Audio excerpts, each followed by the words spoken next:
Hello everyone. Last lecture में हमने adjoint matrix के बारे में पढ़ा था। सो एडजॉइंट मैट्रिक्स में क्या करते हैं, कोफैक्टर्स कैलकुलेट किए जाते हैं, यानी कोफैक्टर मैट्रिक्स बनती है, देन उसको ट्रांसपोज करते हैं। तो आई होप आपको समझ में आया होगा, आपने उसकी प्रैक्टिस की होगी, कोई प्रॉब्लम आपने सॉल्व की होगी एडजॉइंट मैट्रिक्स कैलकुलेट करने की। ओके, सो आज हम स्टार्ट कर रहे हैं singular matrix and non singular matrix. So the matrix is said to be singular if their determinant is equal to 0. So ऐसी सारी मैट्रिसेस सिंगुलर मैट्रिक्स कहलाती हैं जिनके डिटर्मिनेंट की वैल्यू 0 होती है, और हमें पता है कि डिटर्मिनेंट कैसे कैलकुलेट किया जाता है। ओके, डिटर्मिनेंट क्या होता है। So for example, if we have a matrix whose all elements in the first column are 0, okay, then by one of the property of determinant we can say that its determinant is equal to 0. तो for example देखिए यहाँ पे first column, तो ये कोई matrix है 2x2 की, जिसका पहला कॉलम 0 0। सेकंड कोई मैट्रिक्स है 2x2 की 0 0 0 0। तो इसका डिटर्मिनेंट, इन मैट्रिसेस का अगर हम डिटर्मिनेंट कैलकुलेट करेंगे तो वो 0 आएगा। ओके, तो इस तरीके की सारी मैट्रिसेस आपकी जिनके डिटर्मिनेंट 0 हैं या फर्स्ट कॉलम 0 है, वो सिंगुलर मैट्रिक्स की कैटेगरी में आती हैं। Then singular matrices are non-invertible. Their inverse does not exist. तो obviously अगर जो भी आपकी सिंगुलर मैट्रिक्स है उनके डिटर्मिनेंट की वैल्यू अगर 0 है, तो ऐसी मैट्रिसेस के इन्वर्स कैलकुलेट करना पॉसिबल नहीं है। मतलब वी कांट सॉल्व देम और we can't calculate the inverse of these matrices. Okay, inverse of matrix क्या होता है? तो इन्वर्स ऑफ मैट्रिक्स का मतलब होता है कि कोई भी मैट्रिक्स जो ए आपको गिवन है, ओके, सो आप क्या करेंगे, आप उस ए मैट्रिक्स के लिए एडजॉइंट मैट्रिक्स कैलकुलेट करेंगे। आपने उसकी एडजॉइंट मैट्रिक्स कैलकुलेट करी जिसको हम कोफैक्टर मैट्रिक्स भी बोलते हैं, और देन उसका ट्रांसपोज लेते हैं तो वो एक एडजॉइंट मैट्रिक्स बन जाता है, और उसके बाद हम उसको उसके डिटर्मिनेंट से डिवाइड करेंगे। Okay, so adjoint A is the adjoint of A and mod A is the determinant of A.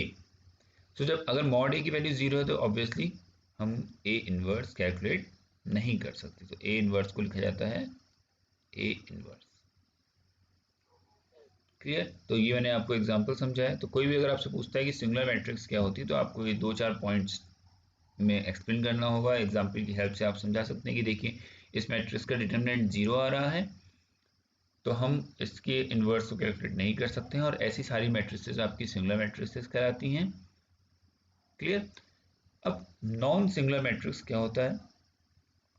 Non singular matrix is a matrix which has non zero value of it determinant. तो just उसका opposite, तो जहां पे mod ए की value exist करती है, means mod A is not equal to 0। तो इस तरीके की सारी मैट्रिसेस आपकी क्या होंगी? नॉन सिंगुलर मैट्रिक्स होंगी। And non singular matrices are invertible, means their inverse exist. तो हम इनके इन्वर्स कैलकुलेट कर सकते हैं। तो फॉर एग्जांपल कोई मैट्रिक्स है आपके पास 5 9 6 3 7 8 21 55 6। तो देखिए अब क्या करेंगे, सबसे पहले हम इसकी एडजॉइंट मैट्रिक्स कैलकुलेट करेंगे, और उसके लिए हम क्या करेंगे, पहले कोफैक्टर मैट्रिक्स बनाएंगे एंड देन उसका ट्रांसपोज देंगे तो आपकी एडजॉइंट मैट्रिक्स आ जाएगी। एंड देन उसके बाद हम इस मैट्रिक्स का डिटर्मिनेंट कैलकुलेट करेंगे, और हम उसका ए इनवर्स कैलकुलेट कर सकते हैं। ओके, सो एडजॉइंट ए आपको निकालना आता है, डिटर्मिनेंट आपको निकालना आता है। प्रीवियस लेक्चर्स में हमने दोनों ही एग्जांपल्स करे हैं, वैल्यूज़ कैलकुलेट की हैं, तो आप वहाँ से देखिए। अगर आपको कोई डाउट है या कोई जो पहली बार इस लेक्चर को देख रहे हैं, तो पिछले के पुराने लेक्चर्स पढ़िए सीरीज़ में, पूरी प्लेलिस्ट आप देखिए 1 बाय 1, आपको सारे पॉइंट्स इजीली समझ में आ जाएंगे। ओके, सो ये थे आपके दो singular and non singular matrix. Okay, now the inverse matrix formula, जैसे मैंने आपको समझाया कि इन्वर्स मैट्रिक्स कैसे कैलकुलेट की जाती है, A inverse equal to adjoint of A divide by mod A, जहां पे मॉड ए क्या है आपका 0 नहीं है, सॉरी, तो मॉड ए यानी डिटरमिनेंट की वैल्यू 0 नहीं होगी। Clear? A is a square matrix, आपकी ए जो है वो कोई भी क्या है कि स्क्वायर मैट्रिक्स है। फॉर एग्जांपल देखिए यहाँ पे ये कैसी मैट्रिक्स है, 3/3। क्लियर? तो अभी आगे हम ए इनवर्स कैलकुलेट करेंगे, आगे की जो टॉपिक्स हम पढ़ेंगे उसमें हम ए इनवर्स कैलकुलेट करेंगे, और मैंने आपको सिंपल ए इनवर्स कैसे कैलकुलेट करते हैं ये भी बता दिया। एडजॉइंट ए अभी हम थोड़े लास्ट लेक्चर में ही हमने कैलकुलेट किया है, तो जस्ट आपको इसका डिटरमिनेंट कैलकुलेट करना है और वहाँ पे उससे उसको डिवाइड कर देना। Okay okay, so next topic है how to solve linear equations using matrix method. तो जैसे मैंने आपको पहले कहा था कि हम लीनियर इक्वेशंस को सॉल्व करेंगे, और पहला मेथड जो हम यहाँ यूज़ कर रहे हैं दैट इज मैट्रिक्स मेथड। तो देखिए हम सबको पता है लीनियर इक्वेशंस क्या होती हैं, जो वेरिएबल्स के बीच में लीनियर रिलेशन रखती हैं। ओके, तो यहाँ पे कोई इक्वेशन है आपकी a1x plus a2y plus a3z equal to d1। d1 is any constant. a1 a2 a3 क्या है, कॉफिशिएंट्स हैं, जो कि ऑलरेडी मतलब जो ये भी क्या है, कांस्टेंट है। b1x plus b2y plus b3z equal to d2। तो सेम b1 b2 b3 आपके कॉफिशिएंट्स हैं and d2 is constant. c1x c2y plus c3z, ये भी आपके c1 c2 c3 क्या है, कांस्टेंट है, कॉफिशिएंट्स हैं, एंड देन d3 आपका कांस्टेंट। सो इस तरीके की लीनियर इक्वेशंस को जब हम मैट्रिक्स मेथड से सॉल्व करते हैं तो कैसे करते हैं, कुछ पॉइंट्स हमें, कुछ स्टेप्स हमें याद रखने हैं, और वो स्टेप्स क्या हैं आपके, all the variables in the equations should be written in the appropriate order। means suppose आपने यहाँ पे b1x plus b2y plus b3z लिखा है, ओके, सो c1 के केस में, मतलब थर्ड इक्वेशन के केस में ऐसा नहीं हो कि c2y आपने पहले लिख दिया, c1x आप बाद में लिख रहे हैं। तो अगर ऑर्डर आपका x y z चल रहा है तो वो सारी इक्वेशंस के लिए सेम होना चाहिए। Okay, the variables, their coefficients and constants are to be written on the respective sides। अब सपोज d2 यहाँ कांस्टेंट है, तो आप इसको क्या लिख सकते हैं, b1x, आप इसे लिख सकते हैं b1x plus b2y plus b3z minus d2 equal to 0। कुछ गलत नहीं है इसमें, लेकिन ऐसे नहीं लिखना है आपको। कांस्टेंट की पोजीशन कांस्टेंट की जगह पे होनी चाहिए, कॉफिशिएंट्स की वैल्यू कॉफिशिएंट्स की जगह पे होनी चाहिए। ओके, तो कहने का मतलब ये है कि प्रॉपर ऑर्डर में आपकी सारी इक्वेशंस लिखी होनी चाहिए, क्योंकि हमें इसे मैट्रिक्स फॉर्म में कन्वर्ट करना होता है। तभी हम आगे देखेंगे कि हम ऐसा क्यों कह रहे हैं। क्लियर है? So all the variables in the equation should be written in appropriate order and the variable coefficient and constant are to be written on the respective side. अभी देखते हैं एग्जांपल से कि ये दो पॉइंट्स का क्या मतलब है। ओके, नाउ अब हम दो मैट्रिक्स बनाएंगे। So solving a system of linear equations by the method of finding the inverse consists of two new matrices, and these two new matrices are matrix A and matrix B। So जो matrix A आप बनाएंगे it represents the variables, तो ये आपके variables को represent करती है, और matrix B जो है वो आपके constants को represent करती है। क्लियर है? तो दो मैट्रिक्स आपको बनानी है, ए जो वेरिएबल्स को रिप्रेजेंट करेगी, बी जो कांस्टेंट्स को रिप्रेजेंट करेगी। A system of equations can be solved using matrix multiplication. तो हम मैट्रिक्स मेथड से जब भी लीनियर इक्वेशंस को सॉल्व करते हैं तो हम मैट्रिक्स मल्टीप्लिकेशन यूज करते हैं। तो ये देखिए, यही इक्वेशंस अभी आगे लिखी हुई थी, a1x plus a2y plus a3z equal to d1। तो वो इक्वेशंस हमने यहाँ पे लिख दी तीनों। अब देखिए किस फॉर्म में लिखी, कांस्टेंट इधर आ रहे हैं सारे, वेरिएबल्स कोएफिशिएंट्स के साथ एक साइड में आ रहे हैं, और इसे अब हमें मैट्रिक्स फॉर्म में कन्वर्ट करना है। तो देखिए मैट्रिक्स फॉर्म में ये कैसे कन्वर्ट होगा, a1x plus a2y plus a3z, ये बेसिकली देखिए है क्या, दो वैल्यूज का मल्टीप्लाई, एक कोफिशिएंट और एक वेरिएबल। तो ये बेसिकली क्या है, मैट्रिक्स मल्टीप्लिकेशन। तो मैं इसे अगर सेपरेट करके लिखूं तो मैं इसे क्या लिखूंगा, कांस्टेंट सारे यहाँ आ जाएंगे, a1 a2 a3 b1 b2 b3 c1 c2 c3, और यहाँ क्या आ जाएगा x y। अब देखिए इसको हम थोड़ा सा सॉल्व करते हैं तो आपको पता चल जाएगा कि ये इक्वेशंस कैसे हैं, इसमें कोई कंफ्यूजन नहीं होगा। ये d1 d2 d3 है, कांस्टेंट है, तो ये एक मैट्रिक्स फॉर्म में इधर लिख देंगे, या एक ब्रैकेट्स में अभी हमने यहाँ लिख दिया है। थोड़ा सा इसे सॉल्व करते हैं, तो देखिए इसे सॉल्व करते हैं, कैसे होता है मल्टीप्लिकेशन। इस रो को इस कॉलम से मल्टीप्लाई करेंगे, तो देखिए क्या होगा, a1x, ये एलिमेंट इससे मल्टीप्लाई होगा, ये एलिमेंट इससे, ये एलिमेंट इससे, so a1x plus a2y plus a3z,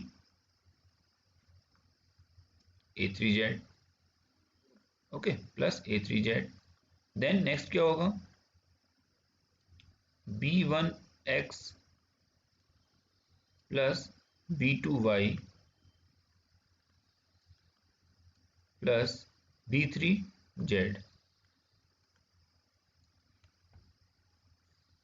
third क्या होगा, c1x c2y प्लस c3z। तो देखिए वही इक्वेशंस आ गई जहाँ लिखिए। तो आई होप ये पॉइंट समझ में आया होगा, सिंपल है, आपको जस्ट दो मैट्रिसेस का मल्टीप्लिकेशन करना है। तो ये दो मैट्रिक्स बन गई आपकी, या ये जो मैट्रिक्स है इसको आप डिवाइड कर सकते हैं, कन्वर्ट कर सकते हैं टू मैट्रिसेस में in the form of this. Okay, अब देखिए, अब अगर हम इसको थोड़ा सा एनालाइज करें तो क्या मिला हमें इन एक्चुअल, हमें एक मैट्रिक्स मिली a1 a2 a3 b1 b2 b3 c1 c2 c3 3x3 की एक मैट्रिक्स मिली। क्लियर है, तो हमने यहाँ पे लिख दिया इसको A, और इस मैट्रिक्स को क्या नाम दिया, ये क्या मैट्रिक्स है, ये मैट्रिक्स है आपकी A is the coefficient matrix.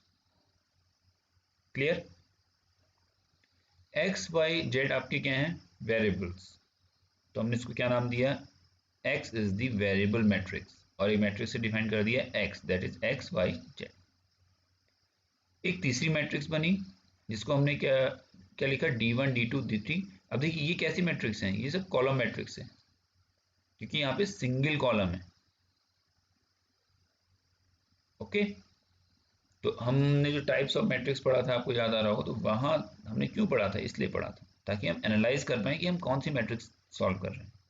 तो एक वेरिएबल मैट्रिक्स बन गई, और देन d1 d2 d3 क्या है आपके, कांस्टेंट्स हैं, तो आपने B is the constant matrix. Simple, तो मैं इसे A लिख सकता हूँ, इसे X लिख सकता हूँ, और इसे B लिख सकता हूँ। तो सिंपल लैंग्वेज में अगर मैं इसे लिखूँ तो ये हो जाएगा AX इक्वल टू B, तो AX इक्वल टू B बन गया। क्लियर, यहाँ तक सारे पॉइंट समझ में आ गए होंगे आई थिंक।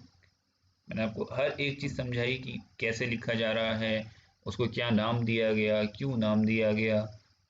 क्लियर है, अब हमें कैलकुलेट क्या करना है, किसी भी लीनियर इक्वेशन में हम क्या कैलकुलेट करते हैं, वेरिएबल्स। तो वेरिएबल्स क्या है हमारे, एक्स वाई जेड, और वो मैट्रिक्स क्या है आपकी एक्स। तो एक्स की वैल्यू कैसे फाइंड आउट करेंगे, तो देखिए एक्स की वैल्यू फाइंड आउट करने के लिए हमने क्या किया, दोनों तरफ आप ए इनवर्स से मल्टीप्लाई कर दीजिए। ठीक, तो जब आपने ए इनवर्स से मल्टीप्लाई किया तो आपको क्या मिला, A inverse into A into X, B into A inverse. Clear, तो दोनों ही बात सेम है, थोड़ा सिस्टमेटिक लगेगा अगर आप उसको लिखेंगे इस तरीके से, तो ए इनवर्स बी। क्लियर, अब देखिए ए इंटू ए इनवर्स क्या होता है, किसी को उसके इनवर्स से अगर आप मल्टीप्लाई करेंगे तो ऑब्वियसली क्या आएगा, 1। तो यहाँ पे क्या आता है, I. So I is identity matrix. Okay, तो क्या बचा आपका X identity matrix. Identity matrix क्या होगी, जो भी एलिमेंट्स हैं वन होंगे, equal to A inverse B। So I into X को हम क्या ले सकते हैं, X equal to A inverse B। तो वही चीज हमने यहाँ पे लिखी है। क्लियर। तो in a very short way, in summarised way, हम ये कह सकते हैं, वी कैन से दैट कि if we are interested to find out the solution of linear equations with the help of matrix method, अगर हमें matrix method से linear equations के सॉल्यूशंस को फाइंड आउट करना है, then we have to convert these linear equations into matrices. हमें उन सारी लीनियर इक्वेशंस को मैट्रिक्स में कन्वर्ट करना पड़ेगा, एंड थ्री टाइप्स के मैट्रिक्स आपके बनेंगे। The first one is the coefficient matrix, second one is the variable matrix, and third one is the constant matrix, and they will be represented as A X B। ये simple notation है, आप कुछ भी use कर सकते हैं, but in generalised वे इनको A X B use किया जा रहा है। Okay, and then we have to multiply these equation और these formula with A inverse। so A inverse को हम राइट हैंड साइड में, लेफ्ट हैंड साइड में, दोनों में मल्टीप्लाई करेंगे, एंड मल्टीप्लाई करने के बाद हमें x equal to A inverse B मिल जाएगा। So this is the solution of your linear equation. तो देखिए अब इसको सॉल्व कैसे करना है। आई होप अगर आपको सारी चीज़ें समझ में आ रही हैं तो यही आपका सॉल्यूशन लिखा हुआ है। आपको क्या करना है, आपको जो भी मैट्रिक्स गिवन है, मैट्रिक्स ए आपको मालूम है क्या है, 3x3 की एक मैट्रिक्स है, आपको उसका इनवर्स कैलकुलेट करना है। क्लियर। आपको ए मैट्रिक्स का इनवर्स कैलकुलेट करना है, एंड देन उसको बी मैट्रिक्स से मल्टीप्लाई करना है। ए इनवर्स कैसे कैलकुलेट करते हैं, अभी हमने पढ़ा था। हम क्या करेंगे, ए इनवर्स कैलकुलेट करने के लिए एडजॉइंट ऑफ मैट्रिक्स कैलकुलेट करेंगे, एंड देन डिटर्मिनेंट कैलकुलेट करेंगे और उसको डिवाइड कर देंगे। एडजॉइंट ऑफ ए कैसे कैलकुलेट करेंगे, हम कोफैक्टर मैट्रिक्स कैलकुलेट करेंगे और देन उसका ट्रांसपोज ले लेंगे। तो देखिए सारी चीजें एक दूसरे से लिंक है। कोफैक्टर मैट्रिक्स कैलकुलेट करने के लिए हम माइनर्स कैलकुलेट करेंगे। सो minor, cofactor, transpose, inverse, adjoint, सारी चीजें एक दूसरे से कोरिलेटेड है। ओके, सो आई होप आपको ये समझ में आ गया होगा पॉइंट। क्लियर।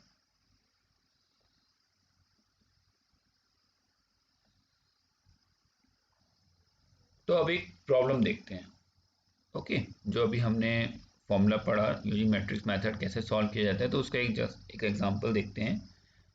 तो कोई तीन लीनियर इक्वेशंस आपको गिवन है, 2x plus y plus 2z equal to 0, 2x minus y plus z equal to 10, and x plus 3y minus z equal to 5। Okay, so the given equation can be written in matrix form. Obviously जैसे मैंने आपको बताया, हम उसको किस form में लिखेंगे, ax equal to b। अब देखिए यहाँ notation ax equal to d लिया है, कोई प्रॉब्लम नहीं है। This is coefficient matrix, this is variable matrix, and this is constant matrix. And then by obtaining A inverse and multiplying it on both sides, we can solve the given problem. तो अब हम A inverse से दोनों side में multiplication करेंगे, तो हमें क्या मिल जाएगा, x equal to A inverse D। तो देखिए यहाँ पे हमने A इनवर्स से मल्टीप्लाई किया, तो हमें क्या मिल गया, x इक्वल टू, ये आइडेंटिटी मैट्रिक्स बन जाएगा, x equal to A inverse D। So x equal to A inverse D। इसे लिखेंगे कैसे, सिंपल है, इनके कोफिशिएंट्स देख लेंगे। देखिए क्या कोफिशिएंट है पहले इक्वेशन के, 2 1 2, तो सिंपल 2 1 2। नेक्स्ट के क्या है, 2 माइनस 1 1, सो 2 माइनस 1 1, 1 3 माइनस 1 1 3 माइनस 1। सिंपल है, बहुत सिंपल है। वेरिएबल्स क्या है, एक्स वाई जेड, तो आपने यहाँ लिख दिया एक्स वाई जेड। इनको आपस में मल्टीप्लाई करके कैसे ये इक्वेशंस आएंगी, ये मैंने अभी आपको पिछले एग्जांपल में बताया। क्लियर। कांस्टेंट क्या है, 0 10 5, 0 10 5। तो अगर आपने ये मैट्रिक्स अच्छी तरीके से बना ली तीनों A, X, D, तो आपकी 50-60% प्रॉब्लम सॉल्व हो गई। अब आपको सिंपल मैथ्स यूज़ करना है और मैट्रिसेस की प्रॉपर्टीज़ यूज़ करनी है जो भी हमने पढ़ रखी हैं, और आप अपने सॉल्यूशन निकाल सकते हैं। क्लियर? तो देखिए ये कौन सी मैट्रिक्स आ गई, ये मैट्रिक्स आ गई आपकी A matrix. A equal to 2 1 2 2 -1 1 1 3 -1। X क्या आ गई मैट्रिक्स आपकी एक्स वाई जेड, और डी मैट्रिक्स क्या आ गई आपकी 0 10 5। अब सिंपल हमें क्या करना है, हमें इस ए मैट्रिक्स का ए इनवर्स कैलकुलेट करना है। तो ए इनवर्स कैसे कैलकुलेट होगा, एडजॉइंट मैट्रिक्स निकालेंगे आप ए की, एंड देन मॉड ए से मल्टीप्लाई डिवाइड करेंगे। मॉड ए क्या है, डिटर्मिनेंट, और डिटर्मिनेंट कैसे कैलकुलेट करते हैं, 2 लिया, इस रो को इस कॉलम को छोड़ा, इनको मल्टीप्लाई किया, सो -1 × -1 1 -3 ये लिख दिया, मिडिल को लिया माइनस साइन में तो -1, इस कॉलम को छोड़ा, इस रो को छोड़ा, इन्हें मल्टीप्लाई किया, 2 - 1 -2 -1 × 1, तो ये हो गया -2 -1, प्लस थर्ड कॉलम में, थर्ड कॉलम को छोड़ा, रो को छोड़ा, क्या बचा, 2 × 3 6 माइनस -1 × 1 तो +1, सो 6 + 1। जब आपने सॉल्व किया तो मॉड ए की वैल्यू कितनी आई, 30, तो डिटर्मिनेंट की वैल्यू आ गई आपकी 30। क्लियर? अब आपको एक चीज़ अपनी कॉपी में करनी है, आपको क्या करना है, हमने कोफैक्टर्स कैलकुलेट किए हैं, तो आप कोफैक्टर्स वाला लेक्चर देखिए, डाउट क्लियर करिए अगर कुछ भी है आपका, उसके बाद आप इस ए मैट्रिक्स के कोफैक्टर्स कैलकुलेट करिए। ओके, तो यहाँ पे कोफैक्टर्स को डायरेक्टली लिखा गया है, क्या की वैल्यूज आ रही हैं कोफैक्टर्स की, -2 3 7 7 -4 -5 3 2 -4।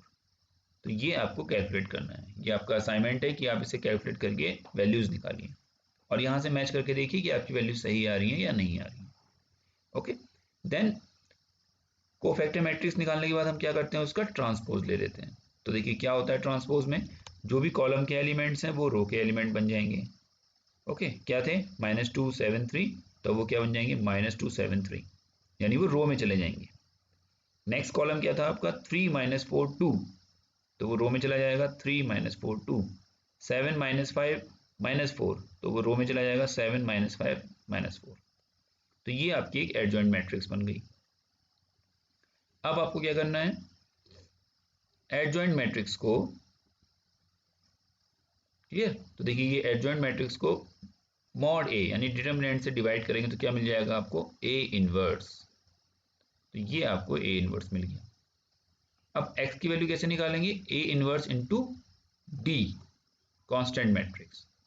तो x इक्वल टू, ये हो गया आपका डिटर्मिनेंट 1 में, ये हो गई आपकी adjoint matrix, sorry transpose matrix, वही जो आपने एडजॉइंट निकाला अभी, एडजॉइंट मैट्रिक्स ट्रांसपोज करके, और ये हो गई आपकी डी मैट्रिक्स। तो आपको इन एलिमेंट्स को इसके साथ मल्टीप्लाई करना है, सिंपल। तो देखिए क्या होगा, -2 को आप 0 से मल्टीप्लाई करेंगे तो 0, प्लस 7 को आप 10 से मल्टीप्लाई करेंगे 70, 3 को आप 5 से मल्टीप्लाई करेंगे 50, सिंपल। 3 को 0 से मल्टीप्लाई करेंगे, -4 को 10 से मल्टीप्लाई करेंगे, 2 को 5 से मल्टीप्लाई करेंगे, 7 को 0 से मल्टीप्लाई करेंगे, -5 को 10 से मल्टीप्लाई करेंगे, -4 को 5 से मल्टीप्लाई करेंगे। तो ये आपकी देखिए एक मैट्रिक्स बन गई, और डिटरमिनेंट क्या चल रहा है, 1/13। ओके, तो देखिए 70 + 15 कितना होगा, 85, -40 + 10 -30, -50 -20 -70 डिवाइड बाय 1/13। तो ये सब 13 अंदर आ सकते हैं, तो ये कितना हो जाएगा, 85 divide by 13 -30 divide by 13 -70 divide by 13। और ये क्या है, ये किस मैट्रिसेस की वैल्यूज हैं, x y z। तो ये क्या वैल्यूज बन गई आपकी, so x equal to 85 divide by 13, y equal to -30 divide by 13, z equal to -17 divide by 13।